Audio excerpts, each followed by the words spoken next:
오늘 말씀을 보면 이 말씀은 다윗의 이야기이고 다윗의 시입니다. 다윗 그러면 정말 오늘 이러한 시를 읊을 만한 또 정말 기록할 만한 그런 자격이 있는 그러한 사람이라고 생각이 되어집니다. 특별히 오늘 말씀에서 정말 중요한 말씀이 무엇일까요? 하나님의 인자하심과 자비하심, 즉 이걸 한마디로 이야기하면 하나님의 사랑이 우리의 가운데 있다라는 것을 이야기하는 것입니다. 특별히 다윗의 삶을 저희가 살펴보면 다윗의 삶은 하나님의 인자하심과 또 그 사랑 가운데에서 시작되어서 마치는 때까지 함께한 그러한 삶이 바로 다윗의 삶이라고 할 수 있죠. 그런 면에서 볼 때 하나님의 자비하심이 과연 무엇을 말하는 것일까? 과연 어떤 것을 이야기하는 것일까? 이렇게 누군가가 여러분에게나 제게 묻는다면 사실 대답하기가 어려울 거예요. 우리가 이야기할 수 있는 거라면 내가 경험한 하나님의 사랑, 내가 경험한 하나님의 인자하심 이 정도뿐이고 또 성경 말씀을 통해서 하나님은 이런 분이시고 이런 분이시고 이런 분이십니다 라고 하는 것 외에는 우리가 말하기가 참 어렵지요. 이유가 뭘까요? 하나님의 자비하심이란 건 우리가 생각하는 것 이상으로 크고 그리고 하나님의 사랑은 우리가 상상하는 것 이상으로 넓고 높기 때문이죠. 그러다 보니까 옛날 찬송가 404장 그 크신 하나님의 사랑 이야기할 때 하늘보다 높고 또 우주보다도 넓고 땅속 그 깊은 곳보다 깊은 것이 하나님의 사랑이라고 그렇게 말하는 것이죠.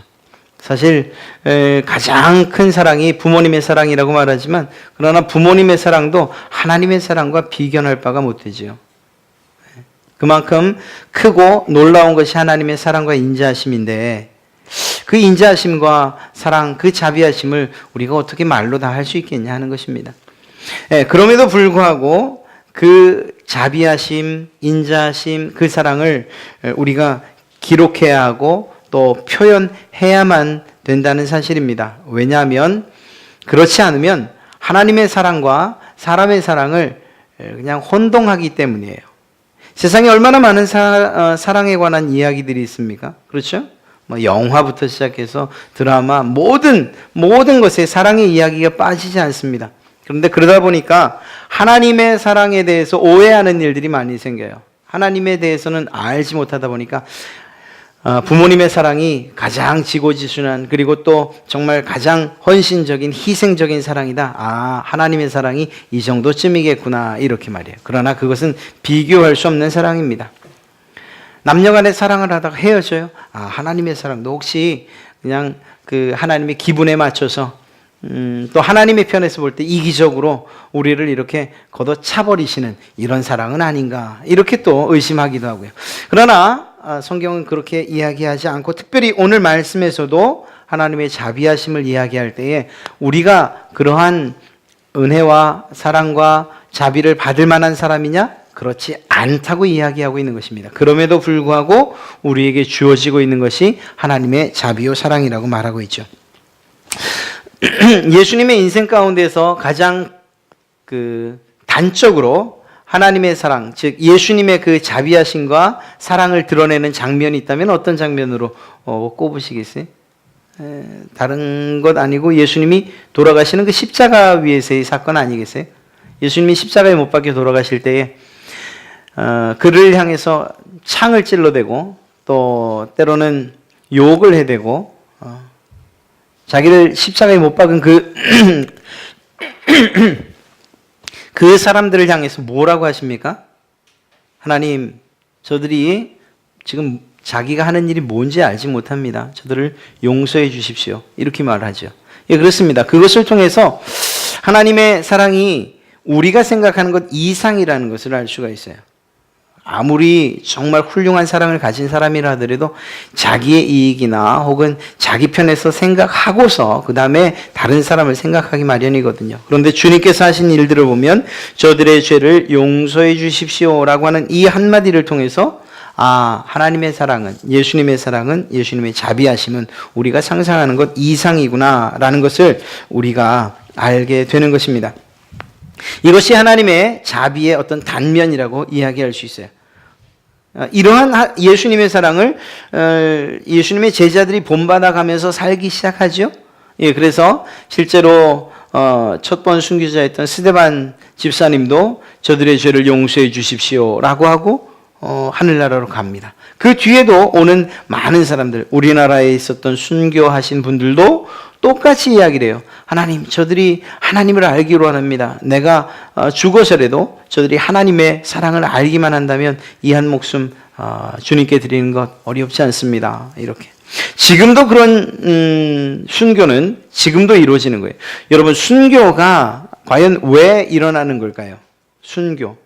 첫째는 그것이 하나님에게 영광이 되고 그 개인에게도 가장 큰 상급의 이유가 될 것이기 때문입니다. 그런데 그 순교를 통해서 단지 죽는 한 사람만의 이익을 위해서다? 아니에요. 마치 이것은 씨앗과도 같고 불치와도 같아서요. 잘 붙고 있는 모닥불을 갖다가 이렇게 건들고 혹은 이렇게 들쑤셔 놓으면 불치가 날아가잖아요. 불치가. 예, 그 불치 가운데서 좀 바람이 강하게 불고 큰 불치가 날아가면 또 다른 곳에 불이 붙는 거예요. 또 불이 붙는 거예요. 작은 불치지만 그것이 날아가 어딘가에서 다시 불을 일으킨다는 얘기죠. 예수님의 사랑 그리고 특별히 그 사랑 가운데 순교한 이 순교의 피가 마치 이런 불치와도 같은 역할을 한다는 것입니다. 그래서 스데반 집사님이 돌아가신 후에 오히려 위축되고 교회가 어려워질 것 같았는데 실제로 흩어지고 어려움을 당했지만 그러나 흩어진 그곳에서 또 다른 교회를 만들어낸 것들을 우리는 보아합니다. 이러한 순교를 통해서 더 나아가 예수 그리스도의 사랑이 더 넓은 곳으로 더 많은 곳으로 더 강력하게 퍼져나가는 것을 우리는 보게 된다는 거죠. 바로 그렇습니다. 예수님의 사랑, 바로 예수님께서 십자가에서 그렇게 선언하셨던 저들의 죄를 용서해 주십시오라고 했던 그 말이 결국 예수님의 제자들의 입을 통해서 그들의 삶을 통해서 전파되었는데 그때 단지 용서해 주십시오라는 말만 전파된 것이 아니고 예수님의 그 뜨거운 복음이 함께 전파됐다는 것입니다. 이러한 면으로 볼 때에 예수님의 사랑 그리고 그 자비하심은 그 사람에게도 유익이 되지만 그러나 그것으로 통해서 결국 모든 사람들에게 유익이 되는 것을 보아 알 수 있습니다. 그렇다면 하나님의 사랑이 하나님의 자비하심이 왜 우리에게 이렇게 폭포수처럼 쏟아져 내리는 걸까? 사실 한편으로 볼 때 우리는 그 사랑을 받을 만한 자격이 없잖아요. 여러분 가운데 나는 하나님의 사랑을 받을 만한 충분한 자격이 있어 이렇게 생각하시는 분 계십니까? 사실 저는 그렇지 못해요. 저는 제가 늘 말씀드리지만 제가 목사가 된다는 것 자체가 저는 굉장히 하나님하고 겨루기를 꽤 많이 했어요. 제가 안 되는 거 아시지 않습니까, 하나님? 차를 타고 가면서 저는 혼자 차를 타고 다녔으니까 주님이 말씀하셔요. 그러면 저도 이야기해요. 처음엔 그게 제 속에서 일어나는 생각이라고 생각했기 때문에 그냥 내가 별 쓸데없는 이야기를 하나 보다. 내가 일이 힘든가 보다. 고단하구나 네가. 이렇게 생각을 했었는데 시간이 좀 흐르다 보니까 그게 아니에요. 끊임없이 들려와요. 속으로부터 또 때로는 정말 제 주변을 둘러싸면서 계속 이야기를 해요. 목사가 돼야 된다고 또 목회를 해야 된다고 신학을 해야 된다. 공부를 해야 돼요. 저는 정말로 여러 가지 이유를 들면서 제가 공부 원래 못하는 거 알잖아요. 공부 이제 37 돼서 무슨 공부를 하겠다고 이 길을 가게 하십니까? 살펴보니까 37 제가 딱 10년이 됐더라고요. 이번에. 그리고 또 그뿐만 아니라 제가 성경의 많은 이야기들 가운데 이 부분 설교하라 그러면 나 이거 솔직히 자신감 없으면 못합니다. 나도 잘 못 지킨 걸 어떻게 성도들한테 하라고 이야기하겠습니까? 이 부분도 나 잘 못하겠습니다. 여기도 마찬가지고 이런저런 이유를 들어서 못하겠다고 또 이야기를 합니다. 또 다른 이유도 있었습니다. 제 동생 같잖아요. 우리 집안에 하나면 되지 무슨 형제들 다 목사 만드실 일 있습니까? 동생 하나 총신대 보냈으면 됐지 뭘 저까지 부르시려고. 제가 또 하나님하고 그건 물론 저 혼자 한 약속입니다만 제가 하나님하고 약속했던 거 있잖아요. 저는 그냥 돈 잘 버는 장로 된다고 얘기했잖아요. 저희 할아버님이 장로님이셨거든요.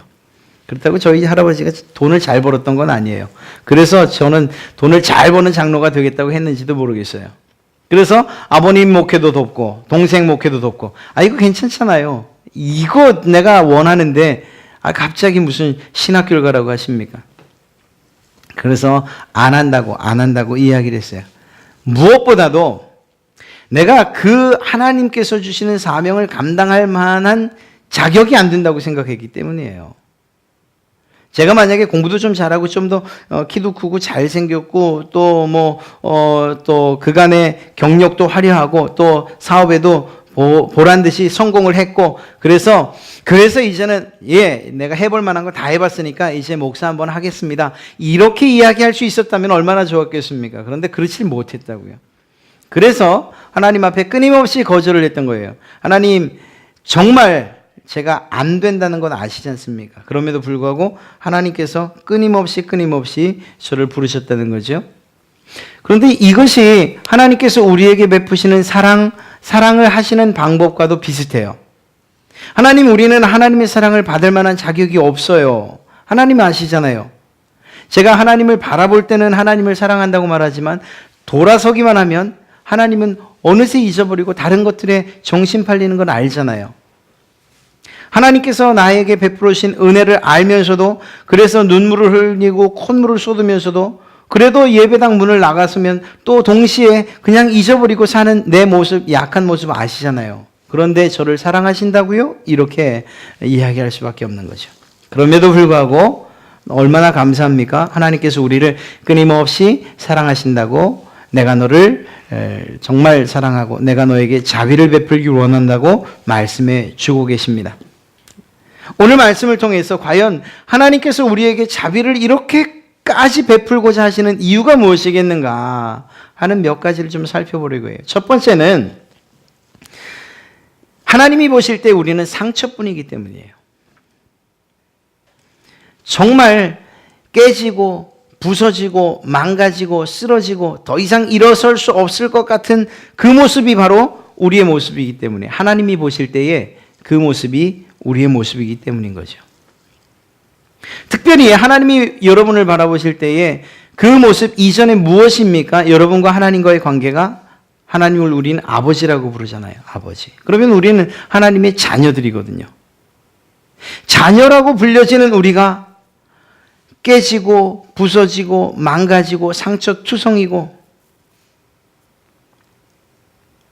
정말 아무런 힘도 없고 한 그러한 모습이더라는 거예요. 여러분, 다윗의 이야기를 한번 해보시겠어요? 다윗은 사실은 하나님 앞에서 굉장히 용맹스러운 사람이었고 하나님을 온전히 의지한 사람임에 틀림없습니다. 그래서 골리앗도 싸워서 이겼던 것이고, 그리고 그와 싸웠던 모든 블레셋부터 모든 주변의 나라들이 다윗에게 벌벌벌벌 떨었어요. 그리고 그 영향 때문에 솔로몬의 시대에 와서 모든 그 주변국들을 다 정리할 수 있었던 거예요. 그런 다윗이었는데 정작 하나님 앞에서는 얼마나 그가 정말 작은 존재로 자기 스스로를 고백하는지 알 수가 없어요. 그가 막내였던 것도, 그리고 양치기 목동에 불과했던 것도 그에게는 컴플렉스 아닌 컴플렉스였고, 그것 때문에 위축될 수밖에 없는, 그리고 큰 일을 했으면, 나라를 위해서 큰 일을 했음에도 불구하고 쫓겨다녀야 하는 도망자, 심지어는 자기가 지은 죄까지도 자기를 괴롭히죠. 밧세바를 범한 사건뿐만 아니라 그 남편 우리아를 죽인 사건이 항상 마음의 부담으로 정말 짓누름으로 그렇게 살아야 했던 다윗이죠. 그것 때문에 어떻게 되죠? 자기 아들이 반란을 일으켜서 결국 아들에게까지 쫓겨다녀야 하는 거예요. 길을 가다가 어떤 사람이 이야기해요. 야, 너 꼴 좋다. 네가 결국은 사울 왕가를 그렇게 망가뜨리고 무너뜨리더니 네가 그렇게 드디어 하나님의 심판을 받는구나. 시므이라고 하는 사람이 나와서 그렇게까지 말하지 않습니까? 저주를 퍼부어요. 저주를. 그런 모습 가운데에서 자기의 연약함을 날마다 하나님 앞에 아뢰를 수밖에 없었던 다윗입니다. 그런데 이것이 하나님의 자비하심을 얻는 방법이었다는 것을 아십니까? 하나님께서 다윗을 불쌍히 여기고 긍휼히 여기고 그에게 자비를 베풀고 사랑할 수밖에 없는 이유가 바로 그것이었어요. 다윗이 자기 스스로를 볼 때 부족하다고, 연약하다고, 정말 상처투성이라고 그렇게 고백했기 때문에 하나님께서 그를 더 관심 가지실 수밖에 없었다라는 것입니다. 하나님께서 이 다윗을 만나시고 다윗의 모든 문제를 처리하실 때 어떻게 하셨는가? 10절 말씀을 보면 잘 알 수 있습니다. 10절에 무엇이라고 되어 있죠? 우리의 죄를 따라 우리를 처벌하지는 아니하시며 우리의 죄악을 따라 우리에게 그대로 갚지 아니하셨으니. 누가요? 하나님이. 다윗이 생각할 때 이렇게 이야기하는 것입니다. 하나님께서 만약 나의 죄를 그대로 갚으셨다면, 죄의 대가대로 나를 처리하셨다면, 내가 악한 일을 한 것대로 나에게 갚으셨다면 나는 살 수 없었을 것입니다. 결국 하나님께서 자기를 인정하시고 자기를 사랑하시는 것은 하나님의 특별한 은혜였다는 것을 고백하고 있는 것이지요. 그렇습니다. 우리가 인생 가운데에서 살면서 실패하고 또 다른 사람들과의 문제가 생기고 또 때로는 돈을 잃어버리고 건강을 잃어버리고 이런 것도 우리가 상처투성이라고 말할 수 있어요. 그런데 여러분이나 제게 있어서 가장 큰 상처는 무엇인지 아십니까? 그건 죄로 인한 상처예요. 죄. 이건 씻을 수가 없는 그런 상처입니다. 비록 우리가 짓지 않은 죄로부터 시작돼요. 아담과 하와가 지은 원죄 때문에 우리의 모든 삶은 완전히 망가지고 말죠. 예. 그런데 그 죄가 아니라 하더라도 우리는 결국은 수없이 많은 죄들을 지으면서 살더라는 거예요. 아기는 죄를 안 짓나? 아니요. 아이 때부터 죄를 짓기 시작해요. 마음속으로만 아니고 정말 겉으로 표현하면서 말이에요. 누가 자기 거 빼앗아 봐요. 아이라 하더라도 가만히 있지 않잖아요. 그냥 얼굴을 확 핥히거나 그냥 막 치고받고 싸우는 일들이 좀 많이 일어납니까? 아기들부터. 시간이 흐르면 좀 나아지냐고요? 공부를 하면 나아지냐고요? 아니, 나아지는 법이 없어요.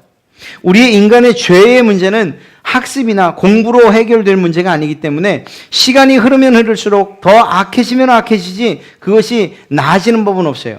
도덕에 의해서 혹은 윤리에 의해서 가려지는 것 같습니다만, 그러나 그 인간의 내면 안에는 끊임없이 죄에 대한 욕망이 도사리고 있다는 거예요. 그래서 기회가 만들어지기만 하면 그러면 언제나 죄와 악과 친한 자가 되어버리는 거예요. 이러한 죄의 상처가 여러분이나 저에게 있다는 거죠. 다윗에게도 그것이 있었어요. 특별히 아까 말씀드렸던 것처럼 밧세바와 그리고 우리아를 죽인 이후에 그는 그 죄의 문제에 그 죄로 인해서 아주 완전히 부서져 버린, 그리고 상처 입은 그러한 자가 되어버리고 말지요. 여러분, 그런데 이것이 우리에게 은혜의 시작인 줄로 믿습니다. 우리에게 죄가 없었더라면, 우리에게 아무런 문제가 없었다면 여러분 하나님 앞에 나오셨겠습니까?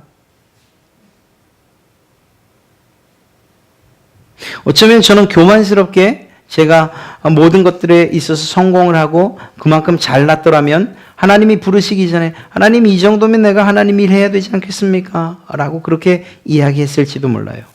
그런데 그게 얼마나 하나님 보실 때는 우스운 일, 교만스러운 일이겠습니까?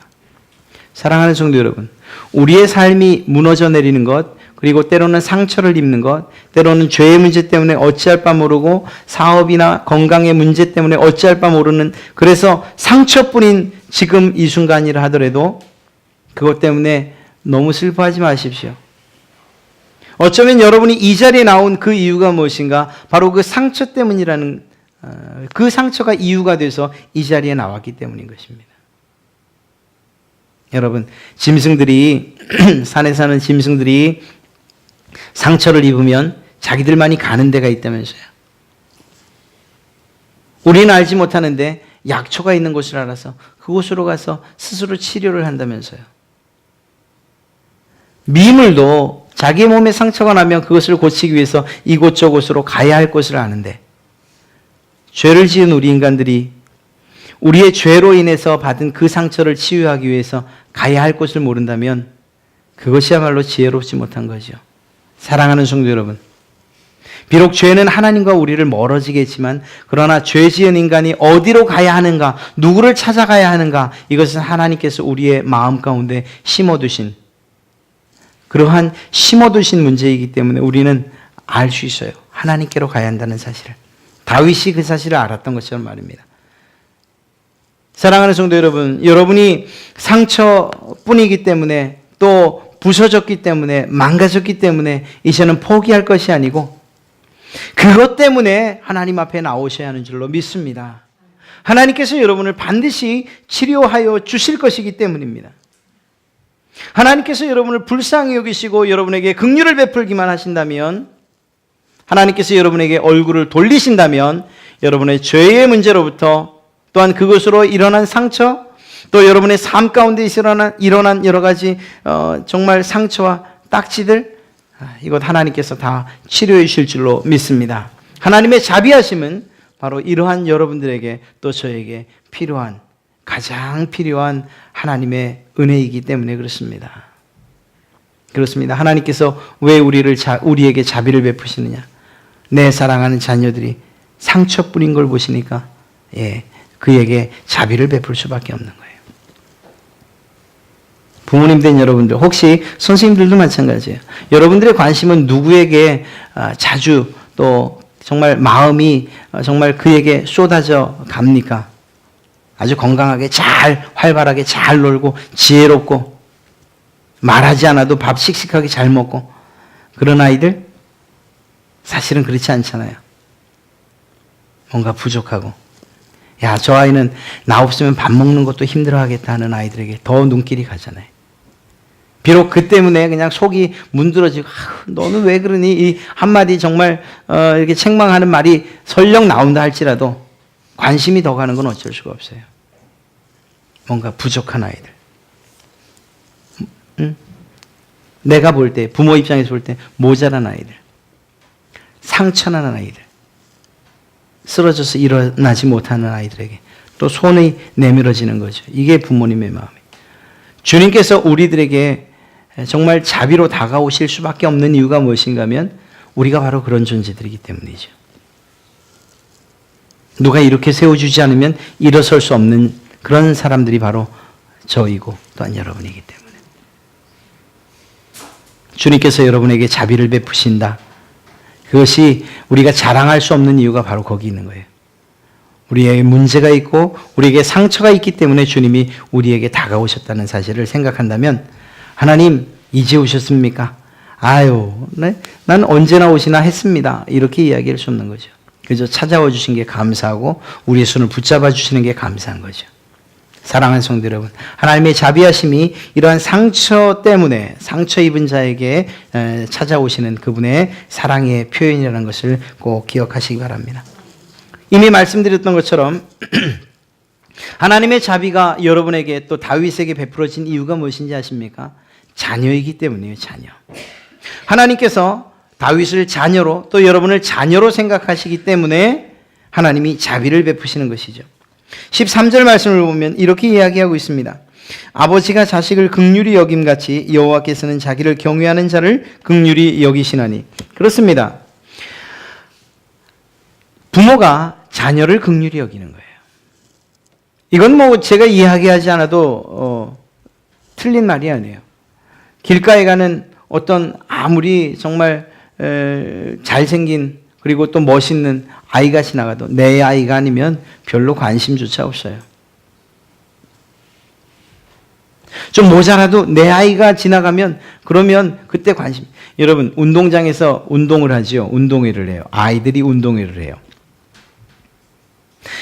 그냥 제가 제 아이도 거기 없고 또 저하고 아무 상관없는 운동회라고 한다면, 그래서 제가 만약에 누군가를 찾아야 한다고 한다면 저는 정말 못 찾을 거예요. 바글바글거리면서 머리만 보이죠. 까만 것들이 막 돌아다니기만 하죠. 키라도 좀 훌쩍 크면은 그러면 제가 단박에 알아보겠어요. 그런데 키도 작아 그냥 파묻혀 갖고 다닌다고 하면은 아무리 찾아도 못 찾을 거예요. 그런데 키가 아무리 작아도, 아무리 몸집이 약해도 부모님 눈에는 그 아이가 왜 그렇게 잘 보일까요? 아니, 누구누구 어디 있어요? 아, 저기 있잖아요. 아유, 나는 아무리 찾아도 못 찾았네. 왜죠? 부모기 때문에. 사랑하는 성도 여러분, 부모님의 눈에 자녀가 띄는 건 지극히 정상인 거예요. 그의 모습이 어떻냐, 왜소하냐, 혹은 키가 작냐, 이거 중요하지 않아요. 그거와 상관없이 부모님의 눈에는 자녀가 띄기 마련이에요. 하나님께서 여러분에게 자비를 베푸신다고 할 때 그것을 이상하게 여기지 마십시오. 여러분이 하나님의 자녀이기 때문인 줄로 믿으시길 간절히 축원합니다.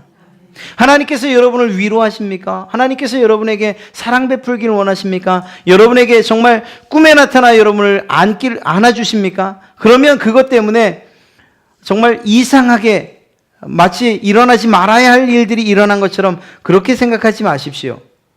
오히려 감사하십시오. 그 사실이 무엇을 말하기 때문이죠? 아, 내가 하나님의 자녀구나.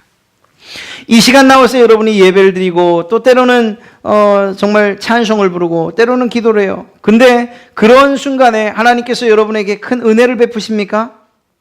감격을 주십니까? 감동을 주십니까? 그러면 그것 때문에 어머, 내가 왜 이러지? 난 정말 이상해졌나 봐. 이렇게 생각하지 마세요.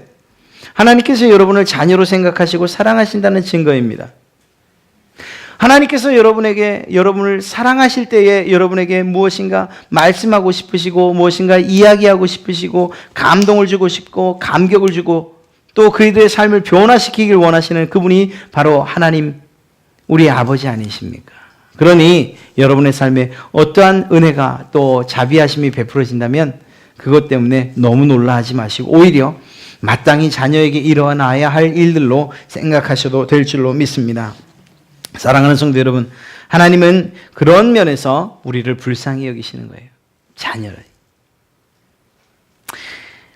아무리 나이가 들어도 부모님이 볼 때는 여전히 물가에 내놓은 아이 같은 거죠. 네, 그래요.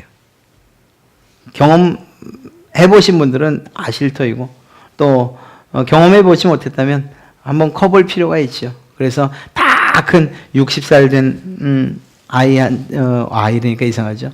60살 된 할아버지한테 80살 된 혹은 90살 된 제가 야, 밥 먹고 다니냐, 차 조심해라, 사람 조심하고 감기 조심하고 이렇게 얘기한다면 다른 사람들은 웃을지 몰라요.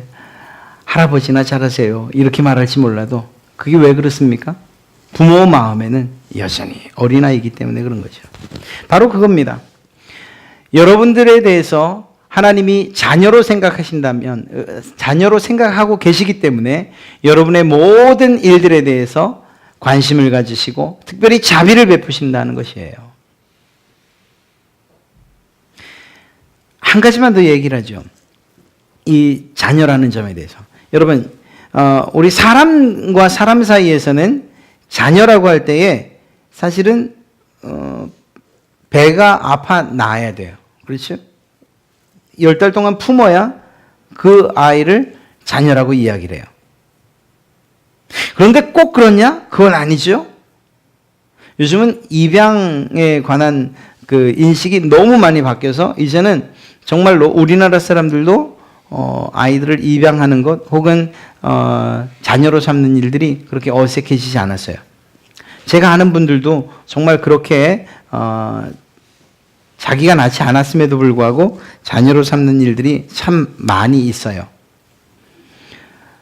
여러분, 특별히 배가 아파서 낳은 아이들 빼고 그 뒤에 양부, 양모, 양자 이런 관계로 이런 상황 가운데에서 부모님 혹은 자녀라고 불려질 땐 여기에 뭐가 존재하는 거죠?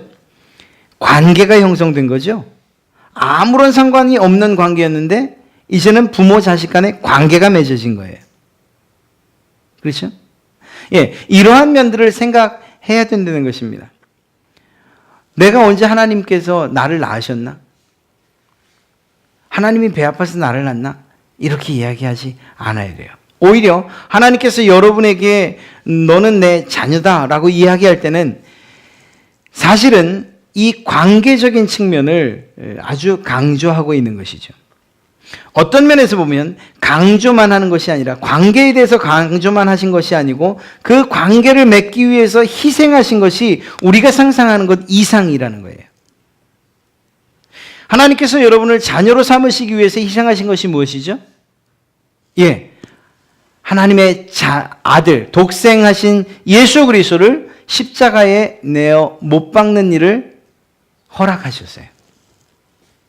자기의 친아들 되신 예수 그리스도를 십자가에 못 박는 것을 통해서 여러분을 양자로 삼으셨다는 거예요.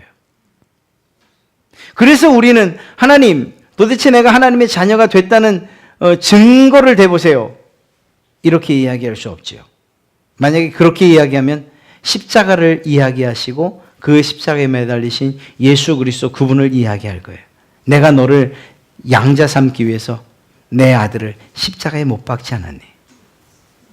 사랑하는 성도 여러분, 여러분을 자녀라고 부르실 때 그것은 단지 호적 이름만 바꾸는 것이 아니에요.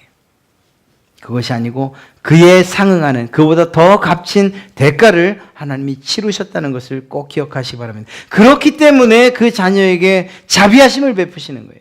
그렇기 때문에 그 자녀를 사랑하시는 것이고 그 자녀를 위해서 모든 것을 다 해주실 수 있는 하나님이시라는 것입니다. 여러분을 향한 하나님의 자비하심에 대해서 감사함으로 받아야 되는 이유가 바로 여기에 있는 것이죠. 한 가지만 더 얘기해 볼까요? 하나님께서 자비하심을 우리에게 베푸는 이유가 무엇인가? 하나님이 우리를 그렇게 긍휼히 여기시고 사랑하시고 자비에 베풀어 주시는 이유가 무엇인가?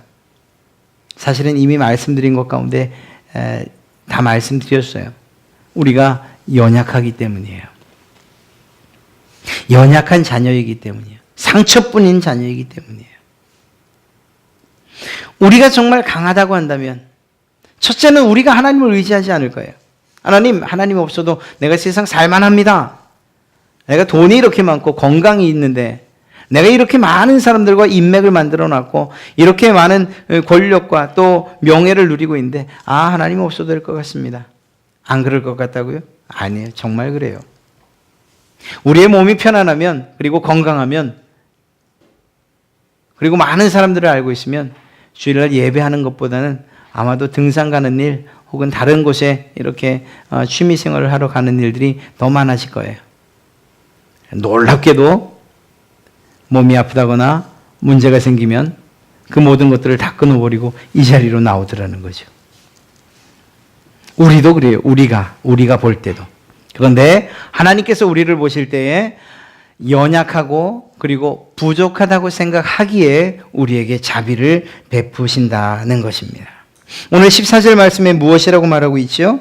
이는 하나님께서 긍휼히 여기시는데 하나님께서 자비를 베푸시는데 하나님께서 우리에게 사랑을 베푸시는데 그 이유가 무엇이냐? 이는 그가 우리의 체질을 아시기 때문이다. 하나님께서 여러분의 체질, 다윗의 체질을 아시기 때문이라는 거예요.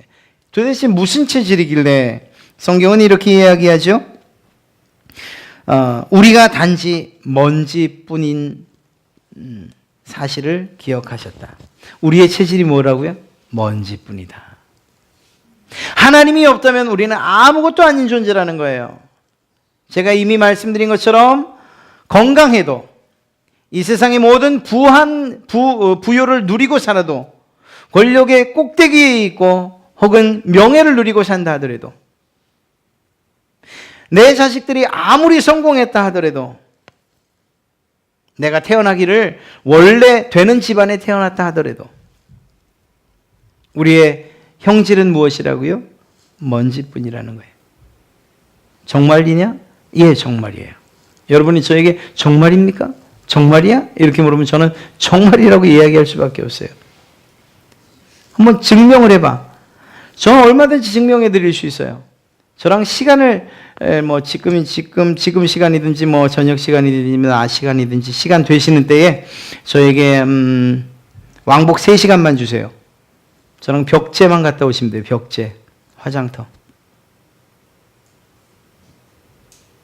가시면요. 요즘은 굉장히 빨라졌어요. 그 불을 세게 하나 봐요. 워낙 돌아가시는 분들이 많아서. 예전에 가면 2시간은 걸려야 했거든요. 지금은 1시간 반이면 모든 게 다 마치고 나와요. 화구 들어갈 때 정말 많은 유족들이 오열을 하죠. 그리고 그 화구에서 잠시 나와서 이제 넋을 놓고 기다려요. 1시간 반을. 그러면 안내방송이 나와요. 딩동 딩동. 분골실로 오십시오. 가요. 가면은 이렇게 굵은 뼈들 이렇게 보이고, 그리고 그것도 없어요. 그 다음에 다 이제 쇠망치 같은 걸로 다 빠고, 자석 가지고서 쇠뭉치 있는가 다 빼내고, 그리고는 어떻게 해요? 절구 공이도 아니에요. 이제는 그냥 그라인더가 있어요. 그냥 갈아요. 그리고 우리한테 이렇게 보여줘요. 정말 먼지밖에 없어요. 굳이 그렇게 인위적으로 먼지로 만들지 않아도요, 사람이면, 아니 모든 피조물들은 이렇게 먼지로 돌아갈 수밖에 없어요. 여러분, 우리의 형질이 먼지라는 사실을 잊지 말아야 돼요. 신기한 건 우리는 그걸 잊어버려요. 내가 먼지라는 사실을 잊어버려요. 무엇인가 치장을 하고, 또 때로는 명품을, 또 때로는 몸을 키워서 이렇게 거울을 바라보면서 이럴 때는 내가 먼지라는 사실을 잃어버려요. 그런데 말입니다, 하나님은 우리가 어떤 상황이든지 간에 먼지라는 사실을 잊지 않으신다는 거예요. 우리가 성공한 상황이든지, 우리가 건강한 상황이든지, 우리가 부자로 살든지 간에 하나님은 결코 우리가 먼지라는 사실을 잊지 않으셔요. 그래서 우리에게 날마다 자비를 베푸시는 거예요. 우리는 잊어버리는 그 사실을 하나님은 잊어버리지 않으시는 거예요. 그래서 우리가 먼지임을 알기에 하나님은 우리에게 끊임없이 자비를 베풀어 주시는 거예요. 우리가 연약한 존재라는 걸 알기 때문에 하나님의 자비하심이 우리에게 필요한데, 우리는 정작 그 자비하심과 그분의 도우심과 그분의 긍휼을 요청하지 못해요. 나는 지금 괜찮은 것 같기 때문에.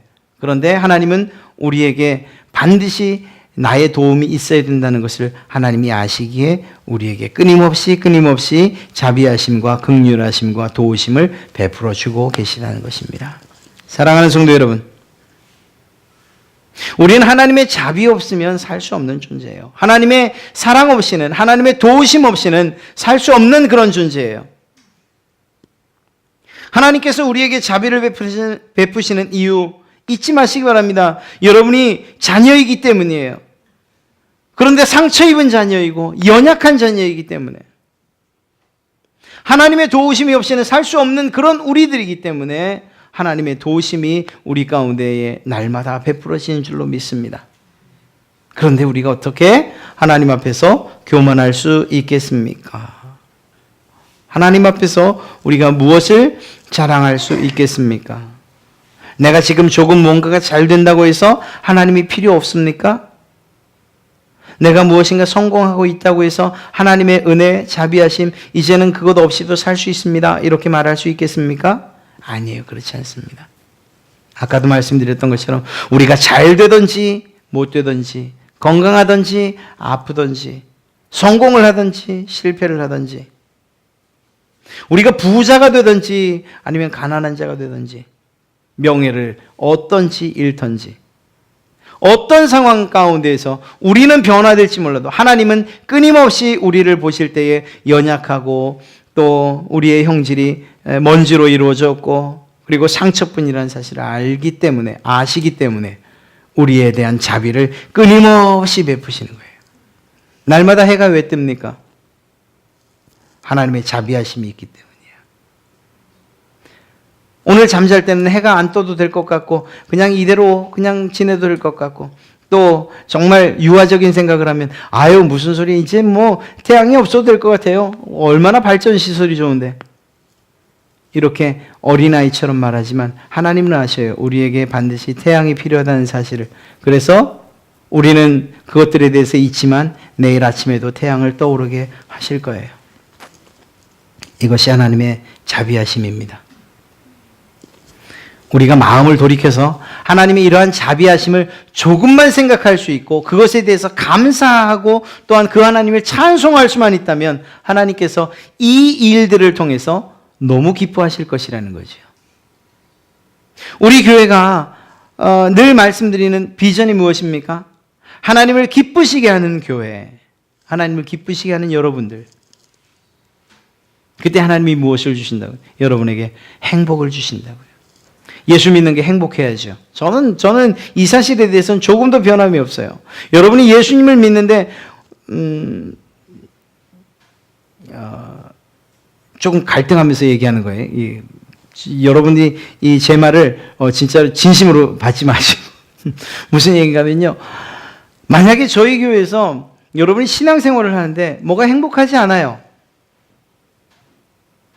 그러면 하나님께서 이 세상, 이 땅 가운데에 이 시흥삼동 지역에 수없이 많은 교회를 뒀잖아요. 여러분이 정말 말씀으로 예수님을 믿는 것 때문에 행복한 교회가 있다면 그 교회로 가셔야 되는 거예요. 우리 교회는 정말 행복한 교회인데 혹시 여기서 좀 더 큰 행복을 바라신다면 그렇게 하시라고요. 저는 그 사실에 대해서는 조금도 의심하지 않아요. 예수님을 믿는 건 그렇게 행복한 일이거든요.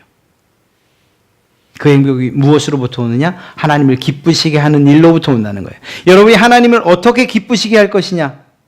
많은 헌금을 드리면? 많은 봉사와 노력을 하면? 그것도 그럴 거예요. 그런데 그보다 더 중요한 건 무엇인가 하면 오늘 이렇듯이 우리에게 베풀어 주시는 하나님의 자비하심과 긍휼하심과 사랑에 대해서 그렇게 베풀어 주시는 하나님의 마음을 아는 것, 이해하는 것, 그리고 그분에게 감사하고 찬송하는 것. 하나님은 모든 것을 실제로 주시는데 우리는 말로, 마음으로만 해도 하나님께서 충분히 기뻐하신다는 사실을 아십니까? 하나님을 기쁘시게 하는 여러분 되시길 바랍니다. 말씀을 정리하죠. 하나님의 은혜는, 하나님의 자비하심은 날마다 우리에게 베풀어집니다. 이유가 무엇이라고요? 우리는 하나님의 자녀이기 때문이에요. 그냥 자녀가 아니고 상처투성인 자녀예요. 그냥 상처가 아니고 먼지밖에 되지 아니하는 연약한 존재로서의 그러한 자녀예요. 하나님께서 우리를 사랑하지 않으시면, 자비를 베풀지 않으시면, 우리에게 긍휼을 베풀지 않고 우리를 돕지 않으시면 우리는 살 수 없는 그런 자녀라는 거예요. 하나님께서 여러분에게 그러한 자비하심을 날마다 베푸실 줄로 믿습니다. 여러분, 그 사실에 아멘 하셨다면 이제는 하나님께서 베푸신 그런 자비하심과 그 은혜들, 그 도우심을 당연한 것으로 여기지 마시고 사소한 것 하나만이라도 하나님께 감사하시길 바랍니다. 그렇게 되면 하나님께서 그 감사에 대해서 너무 기뻐하실 것이라고 저는 확신합니다. 장난감을 아이들이 선물을 받고 또 받고 날마다 받게 되는 그런 비결이 뭔지 아십니까? 아빠가 뭔가를 하나 갖다 줘도 아무것도 아닌데 그걸 가지고서 너무 좋아하는 거예요. 호들갑을 떨면서. 그러면 기회가 되고 때가 되면 또 다른 선물을 주고 싶어져요. 그런데 내 딴에는 진짜 비싼 거 하나 사가지고 갖다 줬는데 그게 아니라고, 내가 갖고 싶은 건 이게 아니라고 투정하기 시작하고 마치 정말 심하게 이렇게 툭 던졌다 이러면 그 다음부터 이제 장난감 없는 거죠. 여러분, 하나님이 그렇게 옹졸한 하나님은 아니셔요. 그러나 우리가 하나님의 이러한 자비하심과 은혜에 대해서 우리가 기쁨으로 반응할 수만 있다면 하나님이 기뻐하신다는 것을, 그걸 말씀드리려고 하는 거예요. 사랑하는 성도 여러분, 우리에게는 하나님의 자비하심이 필요해요. 은혜가 필요해요. 하나님의 도우심이 필요해요. 이 사실들을 잊지 마시고 정말 그 하나님에게 대해서 감사하고 찬송하신 여러분 되시기를 주의 이름으로 축원합니다. 제가 갑자기 예전 500장이 뭐죠? 주 음성 외에는. 그 찬송하시고 우리 기도하도록 하겠습니다. 주 음성 외에는이 446장이네요. 여러분, 이 446장은 그 내용이 그렇습니다. 영어를 여러분이 혹시 잘하신다면 한번 꼭 영어로 된 가사를 한번 꼭 읽어보시고 또 그걸 한번 해석해 보세요. 저희는 여기에 뭐 특별한 은혜가 없지만 어쩌면 그 해석이 여러분들에게 큰 은혜가 될 거라고 생각해요. 그냥 단순하게 한 절만 반복되는 한 문장만 말씀드릴게요. I need thee every hour. 나는 매 시간마다 주님 당신이 필요합니다. 그 가사가 가득 차 있는 게 바로 이 446장이에요. 하나님, 주님, 나는 매 시간 주님이 필요합니다. 주님 없이는 살 수 없습니다. 매 시간 주님이 필요합니다. 이 고백으로 가득 차 있는 게 446장이에요. 언젠가 한번 또 그 446장을 한번 이렇게 가사를 생각하면서 말씀을 한번 나눠보도록 하죠. 오늘 446장 부르시면서 주님, 저는 주님의 자비하심이 필요합니다. 주님의 도우심이 필요합니다. 주님의 긍휼이 필요합니다. 저는 주님이 필요합니다. 이렇게 고백하시는 그런 여러분 되시기를 바랍니다.